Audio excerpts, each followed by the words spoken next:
I am Tom Kerr, Treasurer of Aura, and I will be your host today.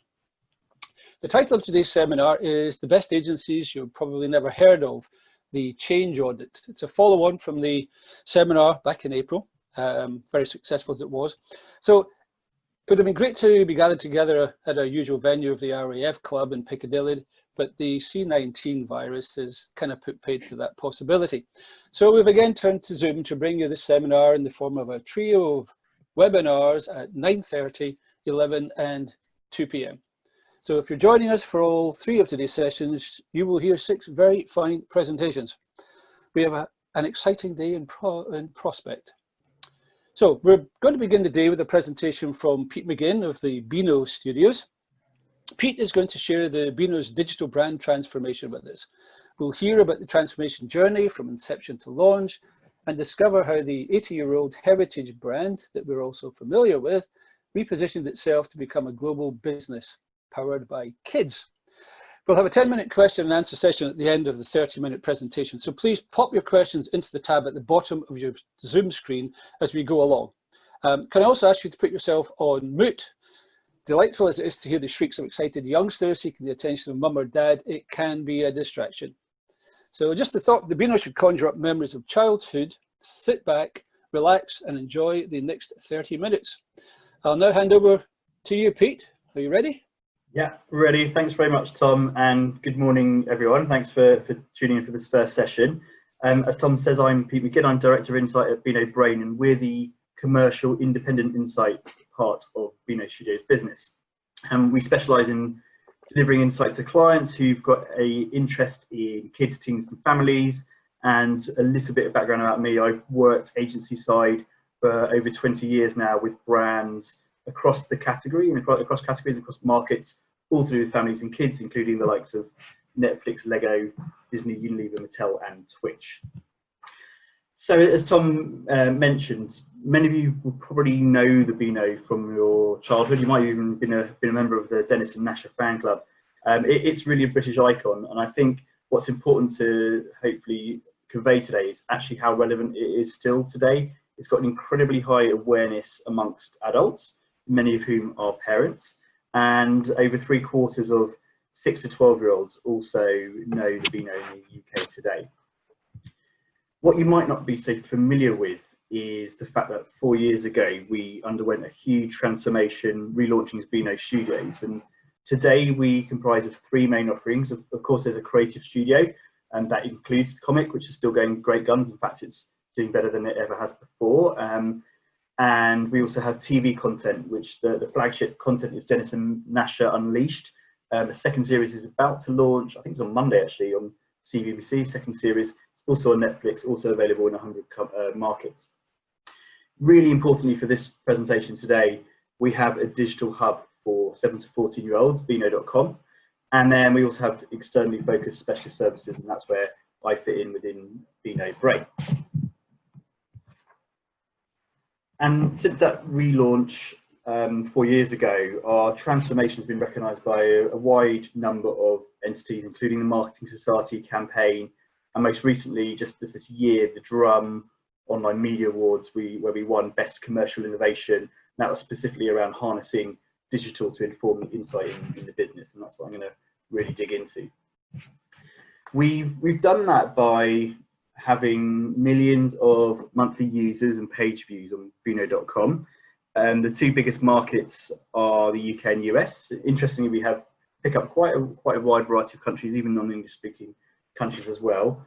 Our core audience are 7 to 12-year-olds, but we also do have a big tranche of young teens on there, 13, 14-year-olds, and a pretty unique balance of gender too, specifically for the young people's websites. It's quite unique to have that pretty equal mix.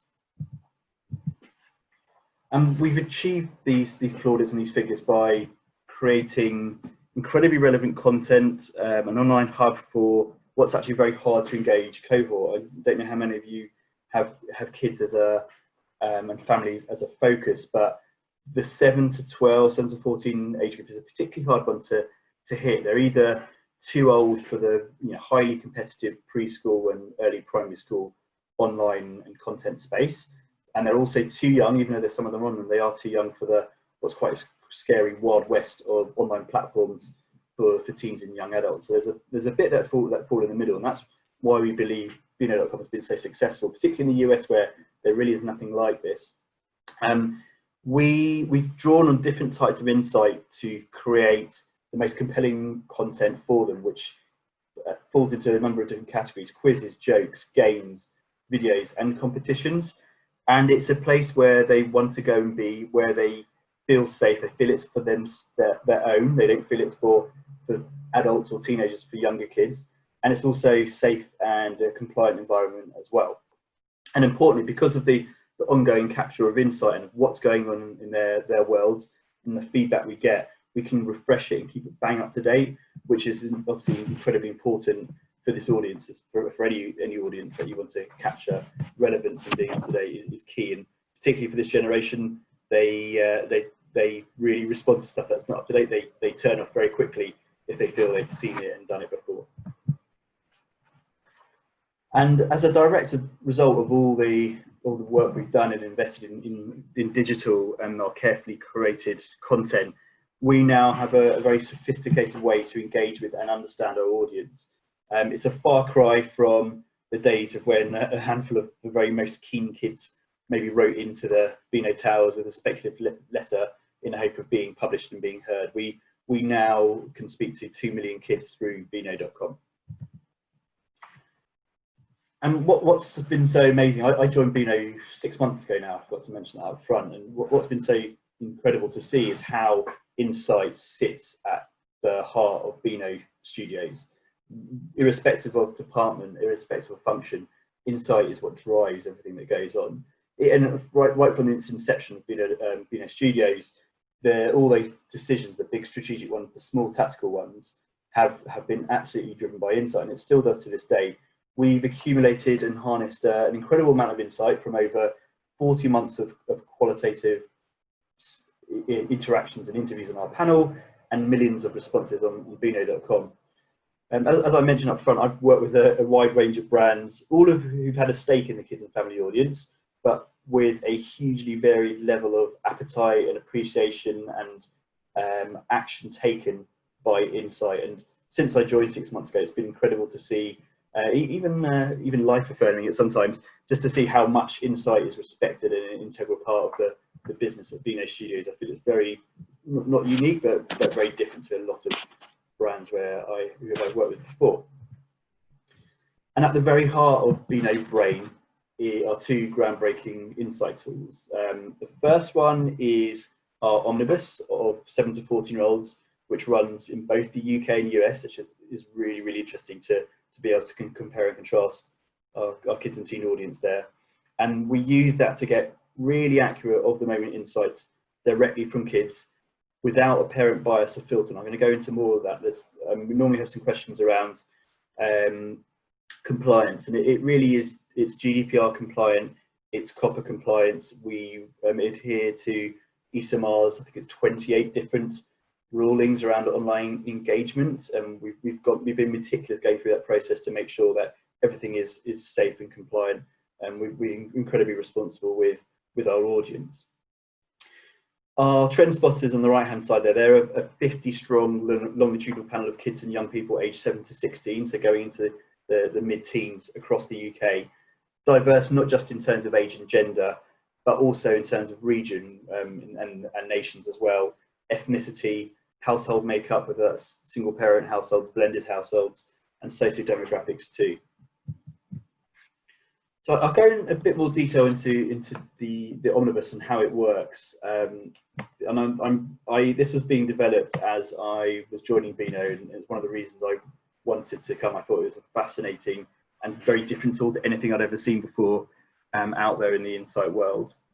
And we developed the Omnibus based on the insight that A, kids love quizzes, and B, when they're in the frame of mind of doing a quiz, they are really responsive to answering a quick question or two. So as you can see here on the screen, they'll be doing a quiz like there's a ball on the floor, what would you do? They then get asked a totally random question, which they answer. They get asked their age and gender, both of which they don't have to answer if they don't want to. And importantly, they get shown their answer and everyone else's at the end as well, which is really key. They love seeing that feedback and how their answers compare to everyone else's. And then they get returned to the quiz. We've also run a very rigorous set of comparative data with a broader online audience around the UK. So we now can assure that the data is nationally representative, and we weight the data around age and gender and region as well. And as it's direct to kids, it avoids parent bias and influence. And that is one of the key problems that potential problems we have in the Kids Insight world, where things go through parents quite rightly a lot of the time because you need permission, but a lot of the time parents answer on account of their kids, and even if they don't do that, parents are hovering around and the responses you can get are not entirely accurate. That you can see a bias because their parents are standing by, and kids don't necessarily want to say exactly how they feel or what they think or what they're doing. And I think there's a really good example of this is from some data we run earlier in the year. And as I mentioned, this really highlights how sharp our data is and much more of the moment. So we looked at the Ofcom Kids Media Report that's released every year. As it's a substantial report, mix of qualitative and quantitative research that is worked on by their kids team at Ofcom. And they ask, which social media or messaging sites or apps does your child use? Using our Beano Brain Omnibus, we ask kids directly, which of these do you have your own account or profile for? So yes, as you can see from the data, some of these responses are similar in terms of Instagram and Facebook in particular. Where there's some big differences are on WhatsApp and TikTok in particular. And we knew that TikTok was really big with kids, and we have done for the last 12 months or so. And when we saw the Ofcom data, we did believe that it was necessarily not an accurate picture of what's out there. As you can see from the Beano Brain data, nearly two-thirds of kids are saying that they have an account for TikTok as of February, and that's markedly different from the Ofcom data. Now, I'm not using this as an opportunity to downplay Ofcom's data. We actually have been in discussions with Ofcom, shared this specific chart, and they acknowledged that actually they really believe that what the data we had was accurate and helps potentially fill a gap from the way they're doing things. And we're working with them to see whether we can complement each other. So I think the key thing is that we believe our tool is bang on with getting really what kids are thinking and doing, and that works not just in social media, but particularly in terms of how they feel about things and their experiences too. That's simple Omnibus.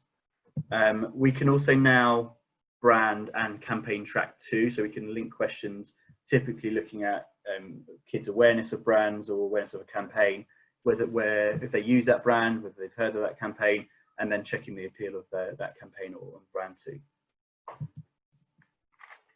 So that's a bit more about our online tools. It's really important to underline the importance of our trend spotters too. So we complement all the digital quant data with our trend spotter insight.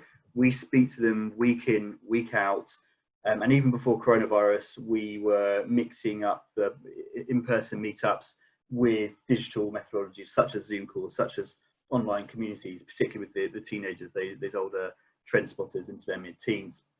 And the insight from their experiences, observations, and opinions is hugely valued across the business. We followed them and have followed them for years now, and have experienced key milestones with them, whether that's a transition from primary to secondary school, taking their dreaded SATs, even GCSEs, going through puberty, and we've also established a relationship with them that gives us such an insightful view to their world. We speak to them, and we don't really, a lot of the time, actually have to ask them anything. They just talk to us and tell us what they've been doing that week and what's top of mind. And obviously, we have a structure to the conversation each week, but so much of it is just so forthcoming from them. And of course, because we speak to them so regularly during the past few months in particular, it's been invaluable for us to understand what's going on, and very humbling in equal measure too. I'm aware that I've been giving you quite a few numbers today, but I wanted to get behind that and show that when you look behind the numbers, you can see the real world view of kids and family life. That is so important for us to understand at Beano to help inform everything that we do. And whether it's Josh's game time travails when battles with his mum, or Freddie being very candid about friendships and how complex they can be, and that's got even more complex recently, or Daisy myth-busting gender stereotypes about sport in particular. It's those nuances that are so rich and so important to us. And one of the major benefits of our trend spotters, and also through our omnibus, is to be able to keep ahead of and track trends. And each month we update our map of hotness that captures what's really hot right now, what's still warm, and what's cooling as well. And this takes pride of place in the business. It's presented monthly to everyone when we're actually allowed in Beano Towers. It's in the reception, it's in the meeting rooms, and it ensures that all parts of the business are up to date with what's big right now and what's going on with our audience. It's a really good way of validating what we think is important right now, and also what's growing, in particular what's coming onto the radar. So I know I appreciate there's a lot on here, and please do keep looking around a bit. I'll point you to a few different things here. So it might be no shock to see that Disney Plus on the left hand side there, and also Netflix are up there. They've been hugely important in May and June, or April, May and June in particular, for this audience. But it also calls out brands which may be surprising for those who aren't so close to kids to see. So for example, Amazon's on there as a real hero brand for kids at the moment. It's actually been their way to kind of connect with the outside world and get, if they want to order a new controller for their PlayStation, or their new stuff for the garden, Amazon's been a real hero for them. It also ensures that we're aware of some brands and people who aren't really in the mainstream view. So towards the bottom there, in the middle, the Norris Nuts, and I imagine not many of you are familiar with them. They're an Australian family of kids who do different challenges and do pranks and experiment and try out different things. Huge amount of following on social media, on YouTube, absolutely loved by our trend spotters. And then Charlie D'Amelio, who's a 16-year-old, she's got 60 million followers on TikTok, and became pretty famous because of her dancing and helped to popularize the renegade dance. But also now, importantly, now works with UNICEF, and she raises the issue of online bullying. So really, really rich. The key thing here is to understand the ebbs and flows of those brands, of those people, of those platforms that are important to kids and are becoming more or less so.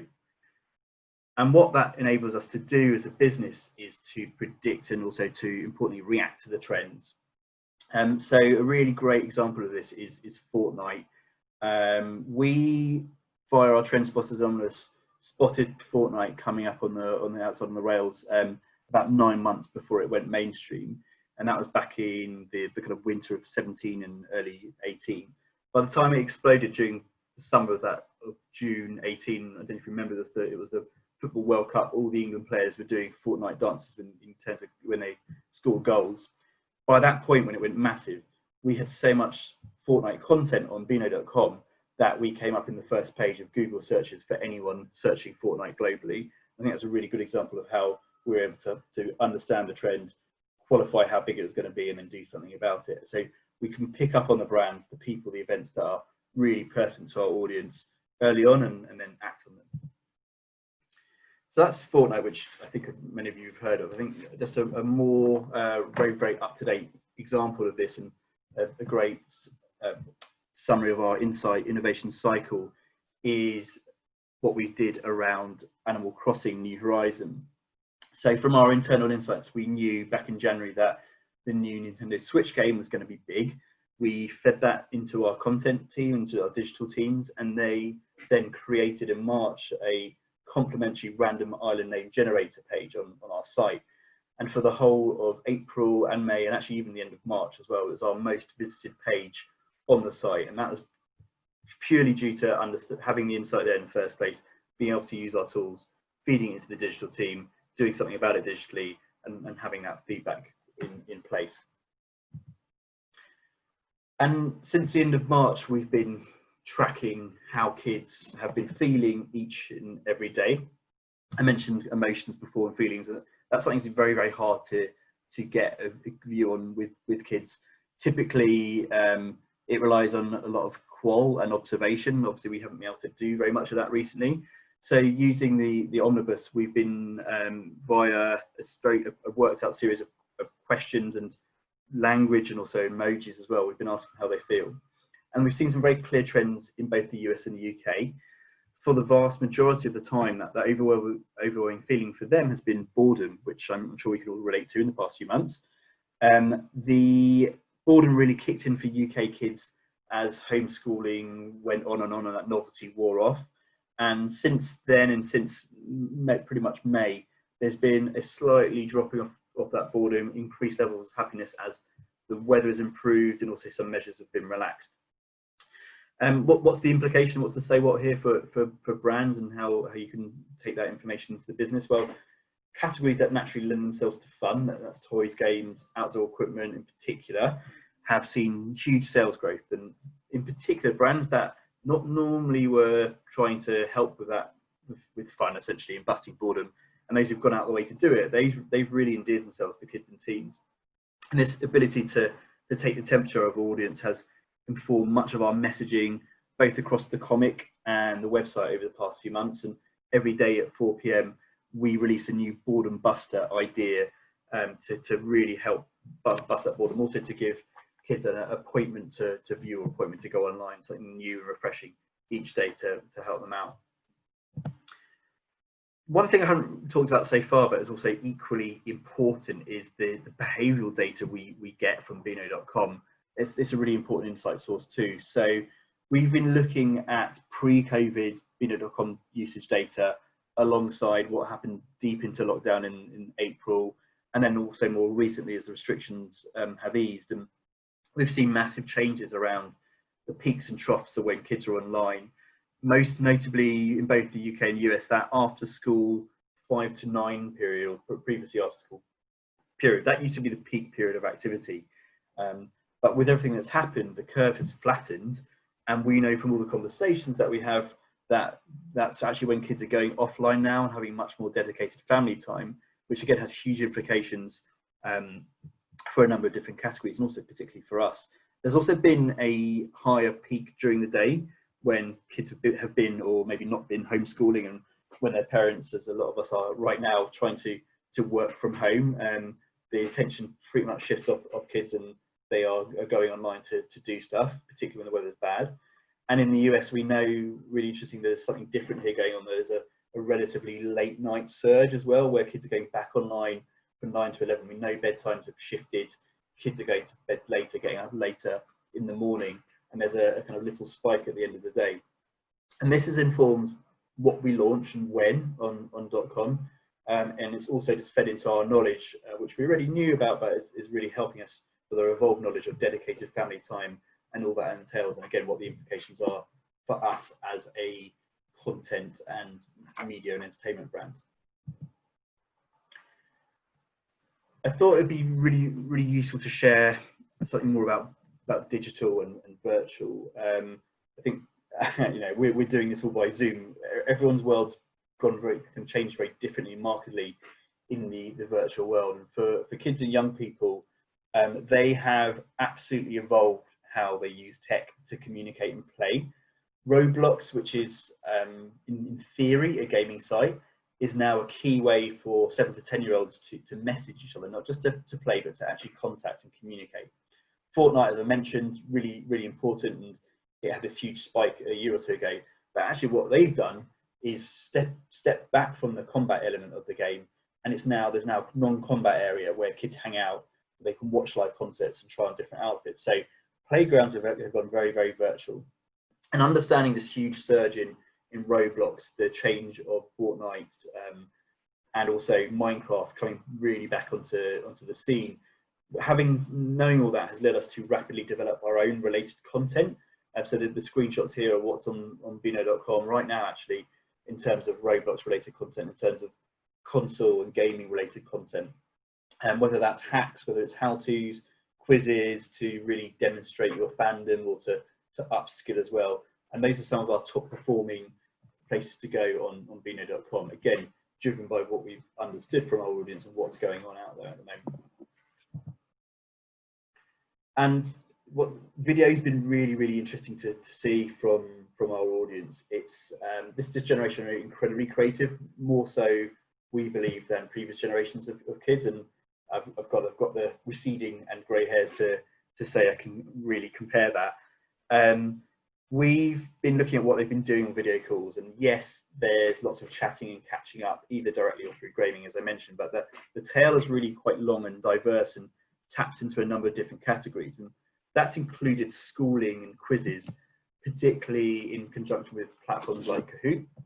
And we know developmentally mastery and showing off knowledge is key to this age group. So our quiz offer has expanded greatly during the past few months, and although a lot of the adult world might have massive Zoom pub quiz fatigue already, there are still lots of quizzes going on for kids. They're still really enjoying it, and again, quizzes are one of the part of the most visited parts of the site.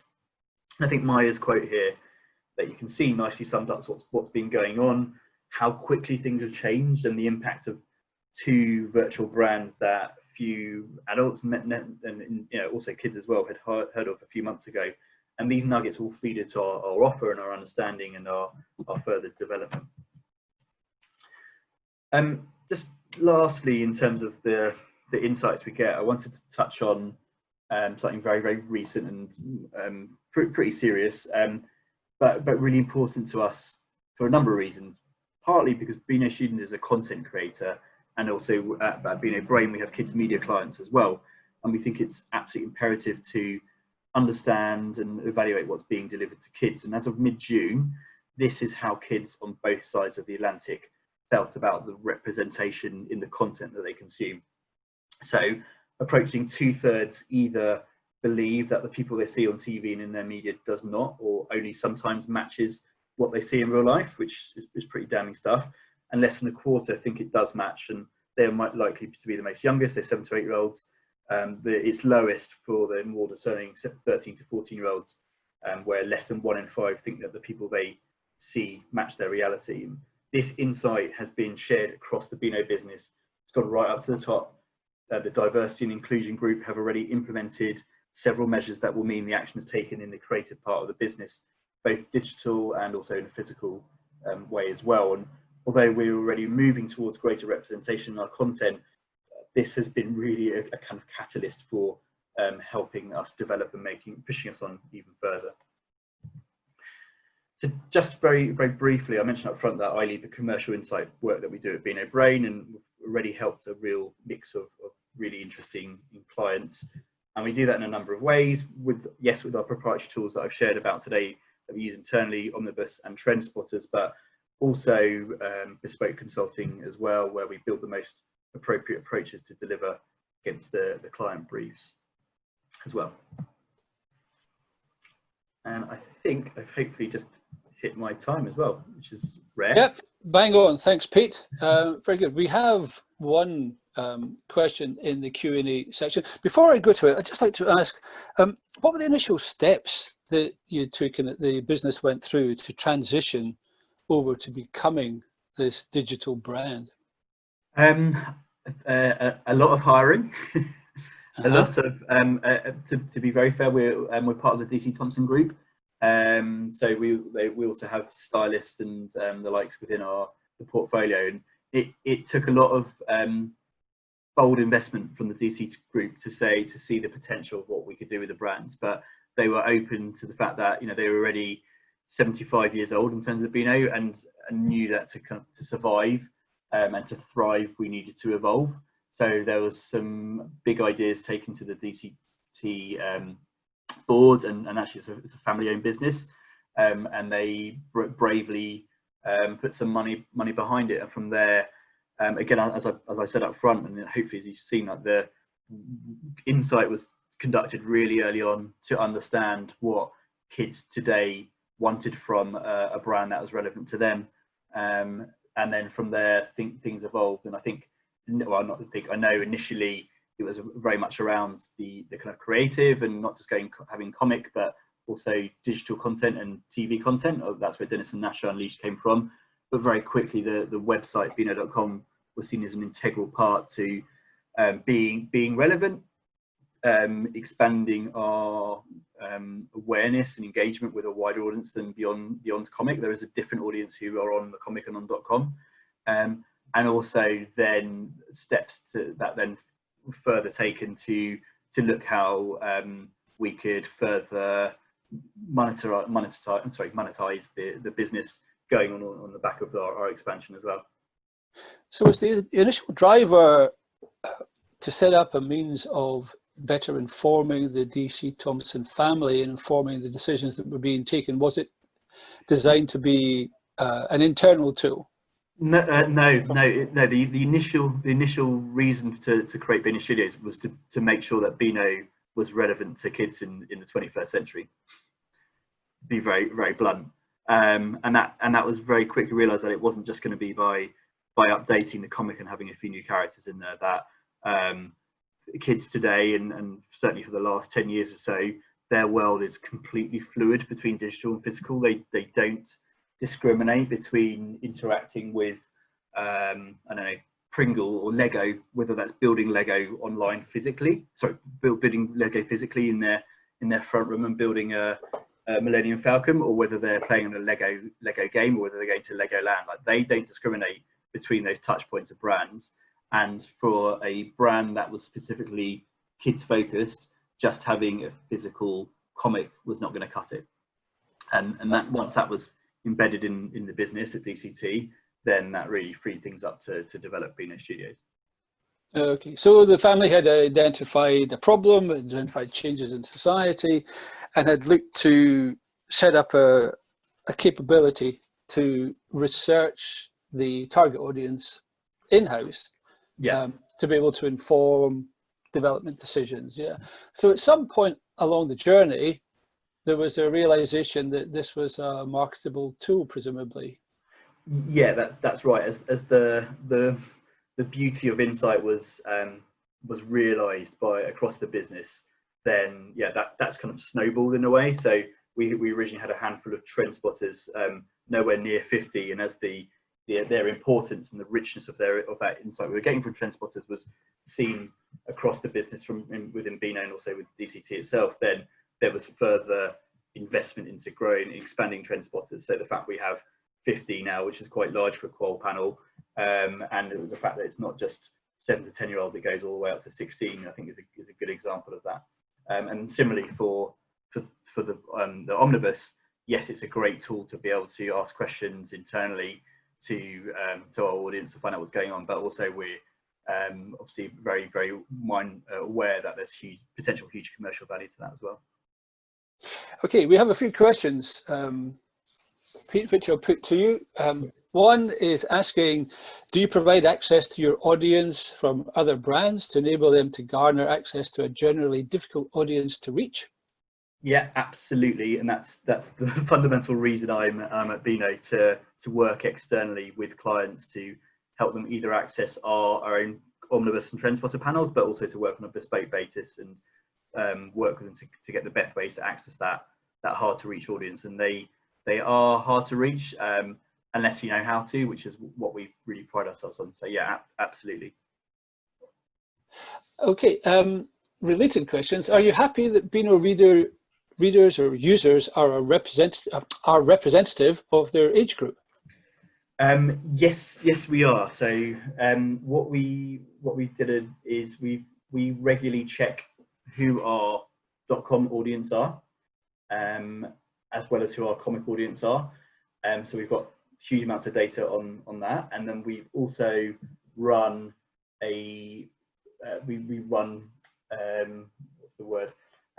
research with a NatRep sample of 1,000 kids across the UK, nothing to do with Beano, complete notice from a panel provider.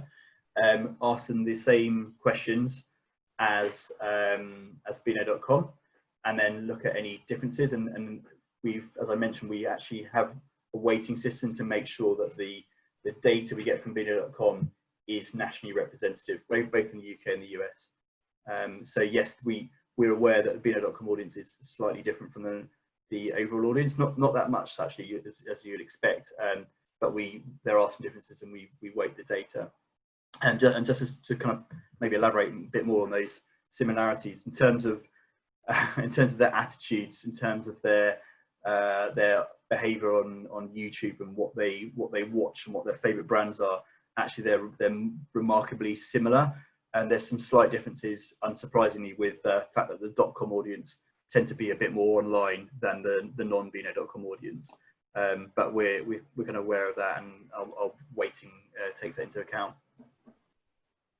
Okay, I've got a question from Marie Murphy, who's asking, can I check, you said you have 50 people in panel aged up to 16? Yeah, that's correct, 7 to 16 on our panel. And what I haven't mentioned is we also have access to their parents as well. So we've got parents a panel who've got kids actually below 7 as well, up to 16, and that's the qualitative panel of TRENDSPOTTERS. Okay, and Wendy Mays is asking, could the difference in Ofcom and Beano results on TikTok and WhatsApp be partly related to difference in sample size? Ofcom N equals 99 and Beano N equals 699. That's right, yeah. That is partly, I'm sure, so one of the reasons, and I'm very careful of being, I'm not being disparaging to Ofcom, but yeah, that is a small base size. And I think that's one of the reasons, but the other factors definitely are when their research was conducted. By the time they get their data out there to the public, there's a time lag. But absolutely, that third element, which we believe is the most important, that it's kids for the Ofcom work, is answering via their parents, or even their parents answering for them. Say, if you were asked, what your children doing online, you're getting the parent response there.